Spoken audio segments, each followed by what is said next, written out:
میرا پہلا سوال ہے کہ یہ شیعہ مسلک یا شیعہ فرقہ کب وجود میں آیا؟ بسم اللہ الرحمن الرحیم۔ شیعہ مسلک کی بنیاد رسول اللہ صلی اللہ علیہ وآلہ وسلم نے ڈالی کہ جب آپ نے ارشاد فرمایا یا علی انت و شیعتک ہم الفائزون۔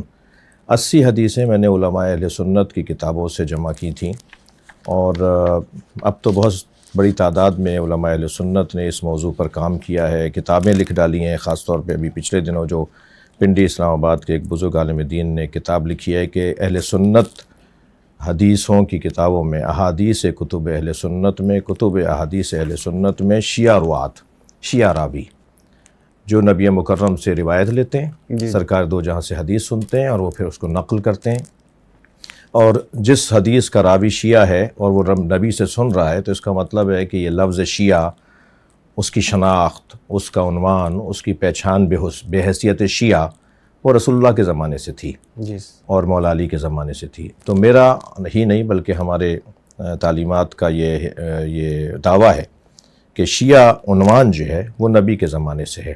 سرکار نے فرمایا یا علی انت و شیعتک ہم جیرانی فی الجنہ۔ میں اب یہ حدیثیں پڑھ رہا ہوں آپ کے سامنے، یہ کتب اہل سنت میں لکھی ہوئی ہیں۔ اور بات ہے کہ مفتی شامزئی صاحب نے عقیدہ ظہور امام مہدی کے حوالے سے کتاب لکھی ہے، کتاب کا نام ہی عقیدہ ظہور مہدی ہے۔ اس میں وہ لکھتے ہیں کہ اس عقیدے کو صرف شیعہ حضرات ہی نہیں بلکہ اہل سنت بھی امام مہدی کا عقیدہ رکھتے ہیں، اور پھر اس میں انہوں نے روات کا ذکر کیا ہے اور جرح و تعدیل کیا ہے راویوں کے اوپر، اور اس کے بعد انہوں نے فرمایا کہ اس میں بعض راوی شیعہ ہیں جنہوں نے اس عقیدے کو نبی سے نقل کیا ہے۔ تو پھر وہ لکھتے ہیں کہ ہاں یاد رہے کہ آج کا شیعہ اور اس وقت کے شیعوں میں فرق ہے۔ تو یہ ایک علیحدہ بحث ہے کہ آپ ظاہر ہے ہر شیعہ، ہر سنی، ہر مسلمان، ہر انسانی مختلف ہوتا ہے، کوئی کسی جیسا نہیں ہوتا۔ لیکن یہ کہنا کہ بعد کی ایجاد ہیں یا بعد میں کوئی مذہب بنا، مسلک بنا، نہیں۔